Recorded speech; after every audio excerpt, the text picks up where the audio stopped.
Good afternoon and welcome to From Where We Are, stories of news and culture through the lens of USC and Southern California. I'm Elena Stevens coming to you from Studio B in USC's Annenberg Media Center. And I'm Carl Massad. It's November 10th. On today's show, Senate deal puts government closer to reopening, Supreme Court rejects offer to overturn same-sex marriage ruling, MLB pitchers indicted charges linked to illegal sports betting, all that and more on From Where We Are. But first, some of today's news headlines. Today is the first day of COP30, the United Nations annual climate summit, where country representatives and leaders meet to address climate change. According to a White House statement, no U.S. representatives will be attending the summit, which is being held in Brazil this year. The move reflects the Trump administration's hostile attitude toward international climate change policies. President Trump has encouraged other countries to pull out of the Paris Green Deal. In September, he referred to climate change as a hoax and a con job while addressing the UN General Assembly. However, California Governor Gavin Newsom did attend the summit and blasted the Trump administration for being a no-show. It looks like the federal government could reopen soon, but until it does, the Trump administration may continue blocking full food stamp benefits to SNAP recipients. About 42 million Americans rely on these SNAP food benefits. A Rhode Island judge ordered the administration to use contingency funds to continue full SNAP payments. However, today the administration asked the Supreme Court to block that order and allow partial payments instead. In the meantime, the Senate has taken the first steps toward a bipartisan deal to reopen the government, which would cover full SNAP benefits through next September. As the government shutdown continues its record streak, flights across country continue to be affected with more than 2,000 flights canceled. As of 5 a.m. today at Los Angeles International Airport, 60 flights had been canceled with 48 more delayed.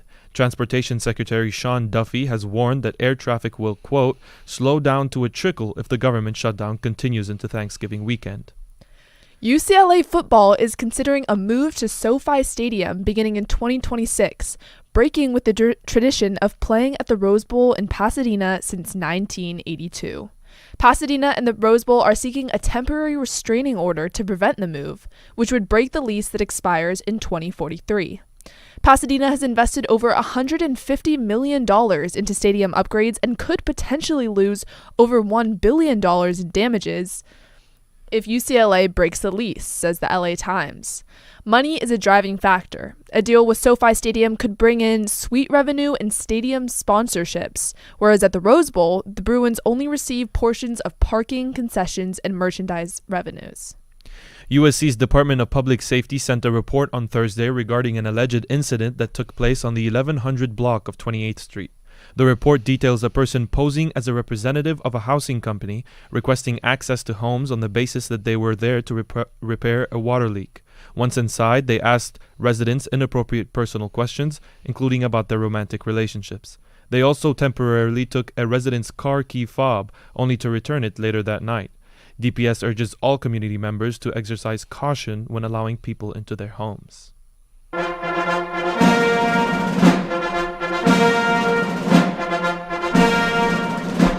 41 days marks the longest government shutdown in history, but it seems there is an end in sight. The Senate voted to advance a bipartisan plan to end the historic shutdown. Nina Creamer has the story. 8 Democrats and the Republicans in the Senate agreed to advance the deal, allowing it to move forward. But the deal does not include one of the Democrats' major demands, extending the current Affordable Care Act subsidies. Lori E. Blessing is a senior fellow at the Government Affairs Institute at Georgetown University. She feels the Democrats were at a disadvantage. The Democrats in Congress never had a strong negotiating position because they are the minority party in both chambers. The deal does not guarantee extending healthcare subsidies, but Senate Republicans say they will hold a vote on the matter by mid-December. If Democrats are unable to succeed, healthcare premiums under the Affordable Care Act will rise substantially. Those subsidies will become very difficult to afford or unaffordable for a large swath of Americans. And this isn't hypothetical. Open enrollment for health insurance offered through the Affordable Care Act is now open in most states. Unless an agreement is reached, Americans who rely on the Affordable Care Act may see higher premiums. For Annenberg Media, I'm Nina Kremer. Bad boys, what you gonna do? A new scandal has erupted in Major League Baseball as two Cleveland Guardian pitchers face federal charges for allegedly providing gamblers with inside information and assisting in fixing bets for profit. Natalie Miller has the story. Pitchers Emmanuel Clase and Luis Ortiz of the Cleveland Guardians are accused by federal prosecutors of conspiring with gamblers to rig specific pitches, like whether they'd throw a ball or a strike or what type of pitch they'd use. The indictment alleges this would allow an inside group of bettors to profit from illegal wagers. In exchange, prosecutors say the players received kickbacks. We spoke with Daniel T. Durbin, a professor of communication and director of the Institute of Sports, Media, and Society at USC Annenberg. He says allegations like these could have serious career consequences for the Cleveland players. Well, the current league rules theoretically have always been one instance of gambling and you are out of baseball permanently, completely, and you have your occupation is over and you can't be in the Hall of Fame. Sports betting became illegal in many states after the U.S. Supreme Court struck down the federal ban on sports gambling in 2018, opening the door to today's multi-billion-dollar betting market. Both players have been paid administrative leave since July, as Major League Baseball began investigating unusually high betting activity tied to their appearances. You can't police private phone conversations from players. You're really in dangerous legal territory if you do that. So the opportunity is going to be there, no matter how much you police people. Ortiz was arrested yesterday in Boston. Meanwhile, Clase is reportedly out of the country. According to court documents, Clase became involved in 2023, allegedly helping bettors win at least $400,000 through rigged prop bets. Ortiz allegedly joined the scheme in 2025, throwing intentional balls in 2 games for bribes of $5,000 and $7,000, and helping bettors win about $60,000. Both men face multiple charges, including fraud conspiracy, honest services wire fraud conspiracy, conspiracy to influence sporting contests by bribery, and money laundering conspiracy. These combined charges carry a maximum combined sentence of up to 65 years in prison if convicted.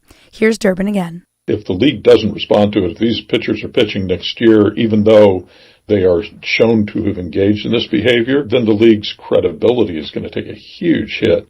By the way, this is not the only alleged case of illegal betting in professional sports. At the end of October, federal authorities indicted several current and former NBA players in connection with insider gambling and fraud cases. It's part of a growing crackdown on integrity in professional sports. For Annenberg Media, I'm Natalie Miller.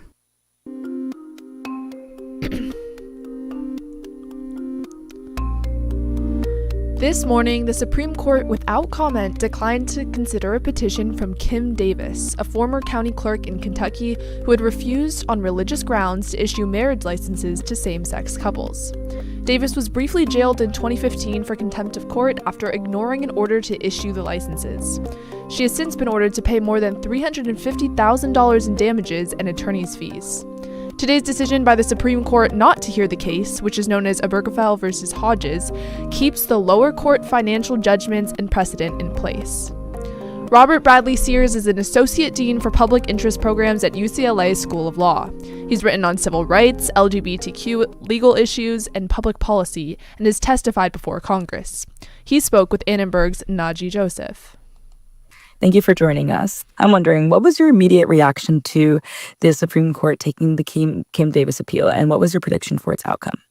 I'm not surprised that they rejected the appeal. I think, several members of the Supreme Court recently have publicly stated their support for the Obergefell decision, and that whether they may or may not have initially agreed with the decision, at this point, hundreds of thousands of people, if not millions, in the United States have changed their lives based on that decision. And, the court is very reluctant to overturn a decision that has so profoundly impacted so many people. In the 10 years since the Supreme Court upheld same-sex marriage in the Obergefell Lounge ruling, how has the Supreme Court taken up similar appeals? What does that pattern tell us about their commitment to the precedent? Yeah, I think there are 2 other lines of cases that are really inform what happened today and what could still happen. There could still be other cases challenging Obergefell. The first is the decision that overturned Roe versus Wade. As a matter of fact, for years, everyone's kind of anticipated at some point it'll be overturned. this is all distinguishable from marriage. When the court looks at whether people have relied on decision, it looks at whether they've relied in ways that have impacted rights that we usually associate with property rights or contract rights. When you think about marriage, it's a set of default rules around property, around support, around agreement. It puts in place thousands of rules because you're married that help order people's lives with things like property, financial issues, health insurance, but also people have parents, legal parents are not based on whether the couple that's raising them is married. Now that leads me to the second line of cases, which is a line of cases about people's religious freedom to not participate in various parts of public life. And so while Obergefell, I think, will not be overturned, we might see additional cases in which people don't have to recognize a same-sex marriage or participate in a wedding by a same-sex couple. So if this issue had been more specifically on Ken Davis's right to refuse to participate as a clerk in the marriage, that might have been a different decision. Kim Davis was ultimately held legally responsible, but her actions led the Kentucky legislature to change the law and remove the clerk's name from all marriage licenses. Was this legislative action a necessary compromise, or did it set a poor precedent by allowing defiance to prompt a change in law?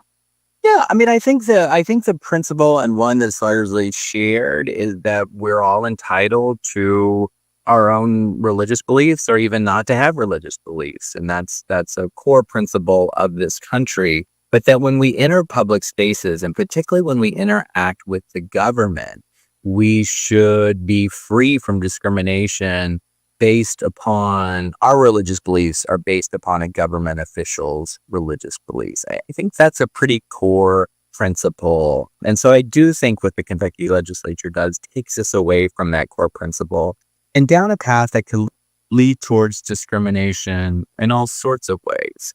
Looking ahead, given the court's current composition and recent rulings, what major trends do you see emerging in LGBTQ rights cases? I can tell you that I don't think this will be the only time that the issue of marriage equality and Obergefell is presented to the court. As I mentioned earlier, I think the cases that will be seeking religious exemptions from people who have public roles for recognizing or treating in a non-discriminatory manner members of same-sex couples, those cases will continue to see those. And I think we'll also see other attempts to directly overturn Obergefell. We've been speaking with R. Bradley Sears, and we appreciate you breaking down these complex issues for our listeners. Can we pretend that airplanes in the night sky like shooting stars? Last Friday, during the longest government shutdown in U.S. history, the Federal Aviation Administration announced a major reduction in flight traffic at major airports. Thousands of flights were canceled. And it happened just as USC parents were arriving for family weekend. Did Trojan parents make it home? And could this linger as Thanksgiving nears? Kai Assad has the story. Air traffic controllers have worked without pay since the federal government shutdown began last month. Today, the Senate moved closer to ending the shutdown, but for now, flights are still being disrupted. As their parents were landing at LAX, USC students Kaya Slabata and Sydney White wondered if they'd wind up stuck in LA. Fortunately, they say their parents didn't have much trouble. Here's Slabata. My mom recently visited for Parents' Weekend and she was really worried about the flight delays.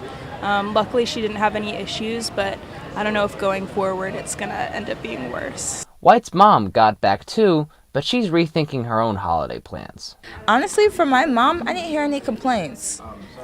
She was a little bit nervous for me. I'm personally not going back for Thanksgiving because of everything that's going on. Even with promising news from the Senate, the FAA says flight cancellations are still expected to climb this week by 10%.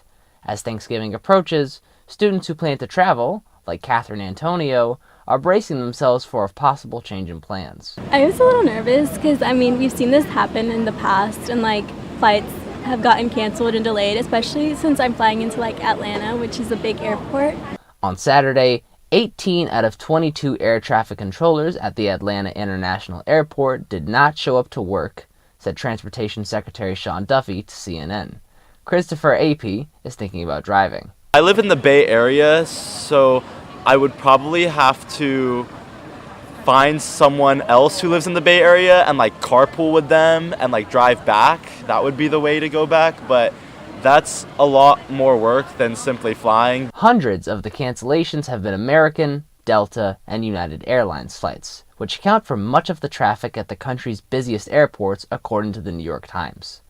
Looking ahead to winter break, Sydney White is optimistic. We did just get a ticket for Christmas, so I'm just hoping everything by then is cleared out. But as Catherine Antonio sees it, first, let's get through Thanksgiving.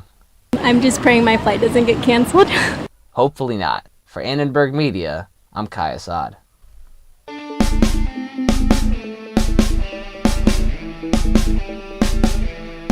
And that's all we have time for on today's From Where We Are. Natalia Fierro Gomez and Amy Contreras produced today's show. We had help from Celine Agahi, Nicholas Corral, Angelina Lovato, and John Millsap. Our board operator is Grayson Salomon, our live stream manager is Kayla Zhu, and Derek Renfrau composed our theme music. Catch us live on YouTube at Annenberg Radio News Monday through Thursday at 5 p.m. Subscribe to From Where We Are wherever you're listening right now. Finally, don't forget to follow us on Instagram at Annenberg Radio. I'm Elena Stevens. And I'm Carl Massad. From all of us at Annenberg Radio, wherever you are, we hope you'll join us again for From Where We Are. Ugh, with all these flight cancellations, I don't know if I can fly home. I might just have to walk up to the Bay Area. That's better than swimming all the way to the Middle East. It's true. What an absurd situation this is.